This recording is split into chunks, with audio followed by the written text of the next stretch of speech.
Bom dia, pessoal. Vamos de BTC na manhã dessa terça-feira, 3 de outubro. Agora na Espanha, 10 horas e 21 minutos. No Brasil, 5 e 21 da manhã.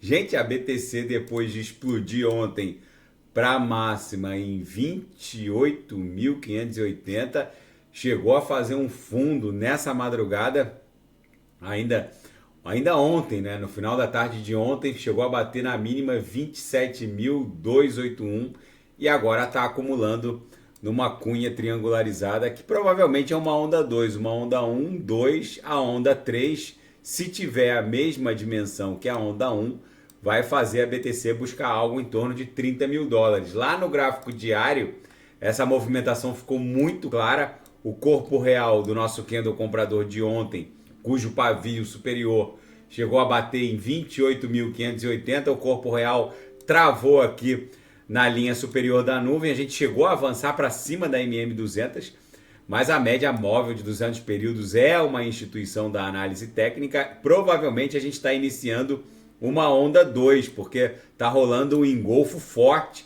aqui no diário. Isso aqui vai redundar numa sequência de candles vendedores agora. Depois a gente vai iniciar uma sequência de candles compradores que vão formar topos descendentes, fundos ascendentes. Isso aqui vai ficar namorando algo entre a linha superior da nuvem de Shimoku no diário e a MM200.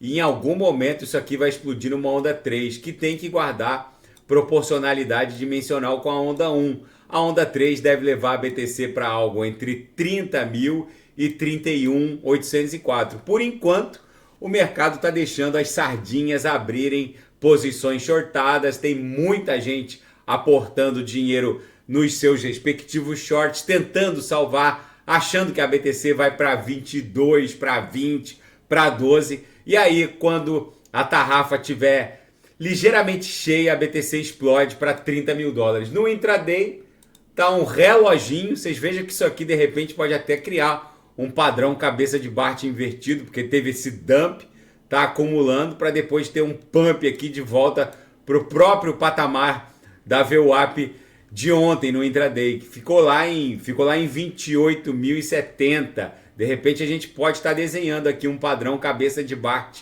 invertido, que é típico do mundo cripto. Na seara fática, a força combinada da Web 2 com a Web 3 já começa a se desdobrar. A Google Cloud une forças da Web 2 com a Web 3 numa parceria inédita com a Web3 Alt. Depois de se juntar a Polygon Matic Network como validador na semana passada, rodando nodes de validação em nuvens, agora a Google Cloud se junta ao Web3 Alt para lançar uma nova extensão da Firebase para empresas que querem fazer a migração da Web 2 para a Web 3 com segurança. O principal aspecto dessas parcerias, gente, é a geração de abstração de contas. O que é isso, Renato? Abstração de contas é vocês usarem os seus logins da Web 2, os seus Gmails, os seus Twitters, enfim, o login do Facebook, do Instagram, para gerar public addresses na Web 3, sendo que a private key desses public addresses vão ficar vinculadas a esses respectivos logins. Então o sujeito tem lá mariazinha@gmail.com. Ela em muito pouco tempo vai poder criar um public address a partir dessa identificação da Web 2, mas na verdade ela vai estar indo para a Web 3. A private key desse public address estará vinculado a essa identificação da Web 2, a esse Gmail. É óbvio que os recursos e eventuais criptoativos vinculados a esse tipo de public address vai estar sob gestão da Google. Quem quiser autocustodiar os seus ativos criptográficos, obviamente não vão poder se valer da abstração de contas, porque se um juiz, por exemplo, quiser bloquear os recursos criptográficos vinculados a um Gmail, ele simplesmente vai mandar um ofício para a Google e a Google vai fazer um freeze nos ativos desse usuário. Quem quiser autocustodiar tem que se valer, obviamente, de um cold wallet ou um MetaMask anotando as palavras sementes. Dessa maneira, a centralização ainda vai permanecer. Mas eu não consigo imaginar, por exemplo, a minha mãe salvando lá as 24 palavras. Ela obviamente vai se valer da abstração de contas para poder interagir entre o Drex, que é o real digital, e ecossistemas como Ethereum, Tron, e roll-ups como Matic, Optimism. Eu não consigo imaginar pessoas que não estão totalmente afeiçoadas com a Web3 tentando interagir diretamente, ali anotando as 24 palavras ou tentando autocustodiar. Muito provavelmente a massa crítica dos usuários da Web3 vão se valer da abstração de contas como essa força combinada que a Google está criando. E o CEO da Binance, o CZ, agora está enfrentando uma ação legal por um suposto uso abusivo do Twitter do crash da FTX. Para quem não sabe, a Binance, cujo principal cofundador e dono é o CZ, ele tweetou logo antes do crash da FTX. Ele tweetou dizendo que estaria se livrando dos tokens FTTs, que é ainda o token nativo da FTX, ainda está sendo negociado a um preço muito mais baixo. Ele estaria se desfazendo porque ele via sérios problemas de liquidez na FTX. Aí, quando ele despejou o token FTT, ele acabou desencadeando uma série de saques coletivos em massa contra a FTX, que acabou levando a empresa à bancarrota. Mas o CZ se defende dizendo que ele só tweetou o que ele pensava, ele não tinha nenhuma informação privilegiada e nem estaria se valendo de uma conduta de concorrência desleal. Ele era um dos principais investidores anjos da falida FTX. Ele se desfez porque ele viu sérios problemas que não teriam solução.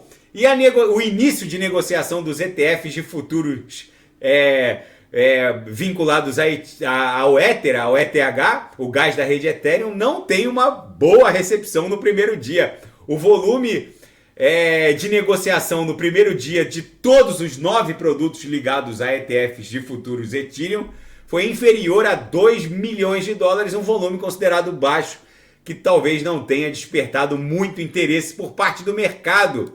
E o Banco Central australiano manteve a taxa básica de juros no mesmo patamar. Enfim, pode ser um prenúncio do que vai fazer o Banco Central norte-americano na próxima reunião. Muitos dão conta de que o Banco Central norte-americano já atingiu um pivô no seu rally de aumentos.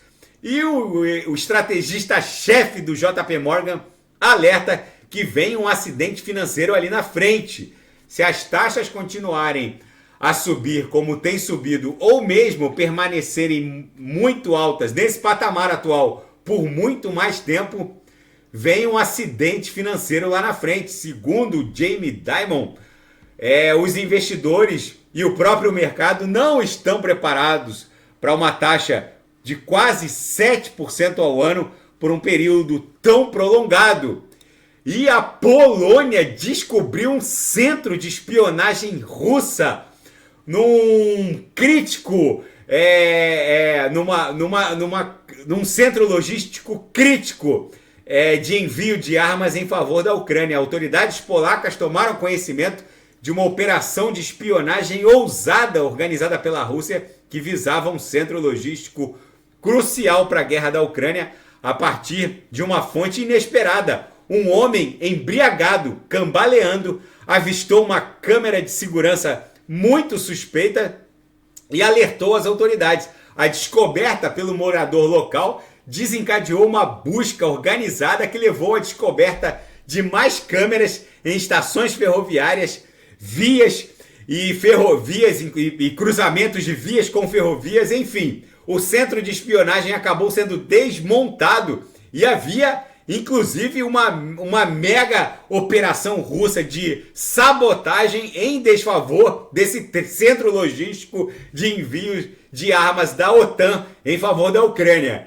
Enfim, o mundo tá lá virado numa hecatombe nuclear, a BTC travou na altura da MM200, é bem provável que a gente vá desenhar agora uma onda 2 depois dessa explosão, depois que muitas sardinhas encherem as tarrafas no sentido short, é bem provável que o mercado puxe a tarrafa e liquide essas sardinhas em direção a 30, talvez 31.804. Na projeção, a nebulosidade avermelhada perdeu bastante espessura, está quase dando aso a uma bela nebulosidade esverdeada. Daqui a pouco eu volto com ADA, XRP, Shiba Inu, Token Bone, Polkadot Kusama. Quem quiser sugerir alguma análise, é só colocar nas mensagens abaixo. Grande abraço, até daqui a pouco.